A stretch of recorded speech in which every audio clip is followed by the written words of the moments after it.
Bueno, en este video vamos a ver la nomenclatura de óxidos no metálicos.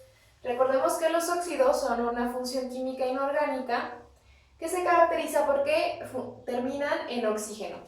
Y en este caso los óxidos no metálicos pues son la unión de un no metal y oxígeno. Aquí la primera palabra se va a referir a la función química y vamos a utilizar la palabra óxido para la nomenclatura sistemática y de stock. Pero vamos a utilizar la palabra anhídrido para la nomenclatura tradicional. La segunda palabra se refiere al no metal, es decir, el catión. En este caso el no metal es el catión. Vamos a darle nombre a estos tres compuestos, comenzando con este. Parece que no, puede que no se vea muy bien la fórmula, pero es carbono y oxígeno, ¿ok? Entonces tenemos la unión de un no metal y oxígeno. Entonces para la nomenclatura tradicional vamos a utilizar la palabra anhídrido. Anhídrido.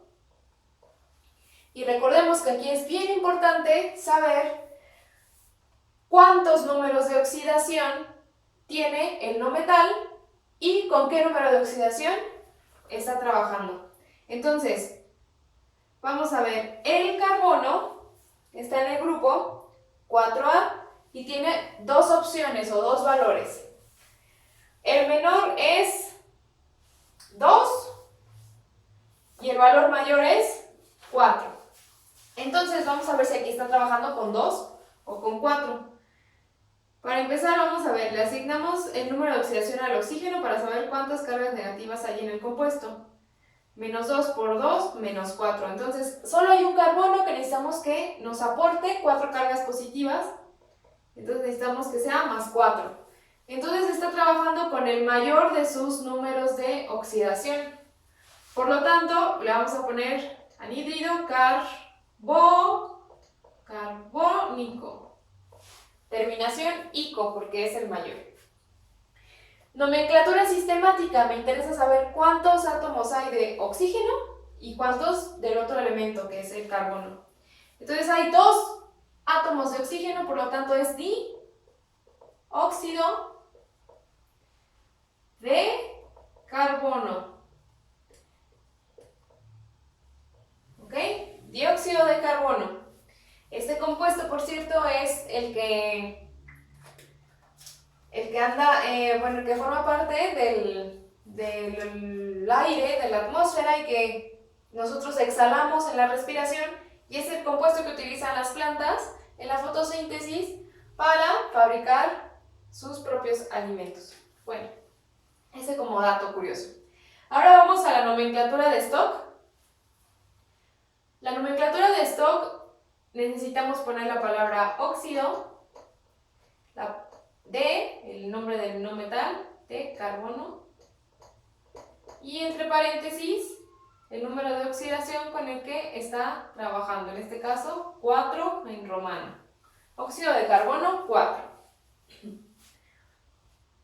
Luego vamos a ver este otro compuesto. En este compuesto tenemos oxígeno y tenemos cloro. Oxígeno y cloro. Entonces vamos a ver, le vamos a poner anhídrido y vamos a ver el cloro con qué número de oxidación está trabajando. Entonces primero vamos a ver cuántas cargas negativas aporta el oxígeno. Le vamos a poner que es menos 2 por 5, menos 10.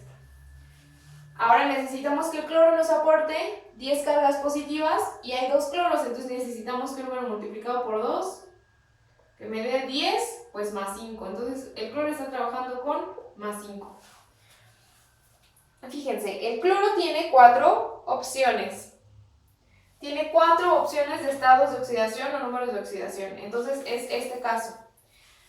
Tiene un valor menor que es 1, el intermedio menor es 3, el intermedio mayor es 5 y el mayor es 7. En este caso está utilizando el 5, que sería el intermedio mayor.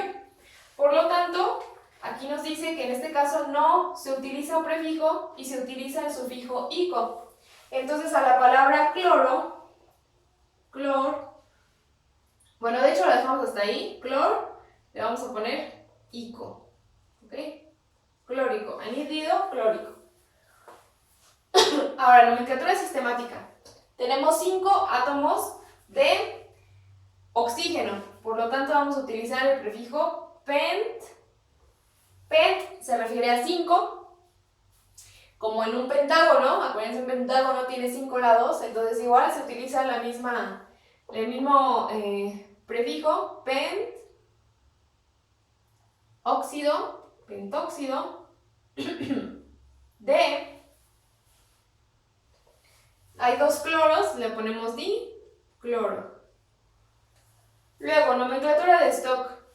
Le vamos a poner óxido de cloro y entre paréntesis el número de oxidación que está utilizando el cloro, que es el 5.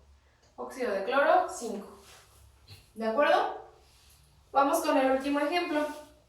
El último ejemplo es un compuesto formado por oxígeno y azufre. Entonces, en nomenclatura tradicional, anhídrido. Anhídrido. Y el azufre, vamos a ver. Perdón.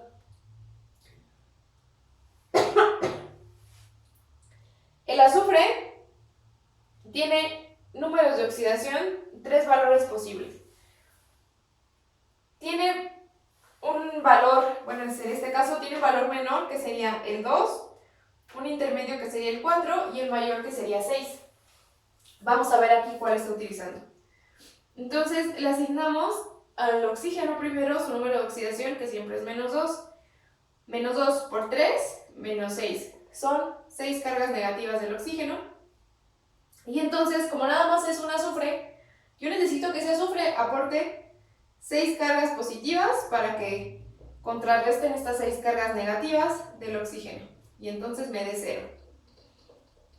Entonces aquí el azufre está utilizando el número de oxidación más 6. Por lo tanto, está utilizando la mayor, el valor mayor. Entonces tiene que llevar terminación ico. Y aquí el azufre está en el caso de los elementos que hay que considerar que pueden cambiar su nombre en la nomenclatura tradicional. El azufre, en vez de ponerle azufre, le vamos a poner sulfur y la terminación que le corresponda. En este caso le vamos a poner sulfur y como dijimos que está trabajando con el mayor de su número de oxidación, le vamos a poner sulfúrico. ¿Ok? No lleva prefijo, lleva terminación ico, sulfúrico. Luego, en la nomenclatura sistemática, pues necesitamos saber cuántos oxígenos hay. Entonces aquí hay 3, sería trióxido de, y en este caso solo hay un azufre, entonces no le pongo nada, solo le pongo de azufre. Y en la nomenclatura de esto voy a ponerle óxido de azufre. Y entre paréntesis la valencia del azufre, o bueno, perdón, número de oxidación. 6. 6 en romano. Óxido de azufre, 6. Ok, bueno, hasta aquí la nomenclatura de óxidos metálicos. Espero que les haya quedado claro. Chao.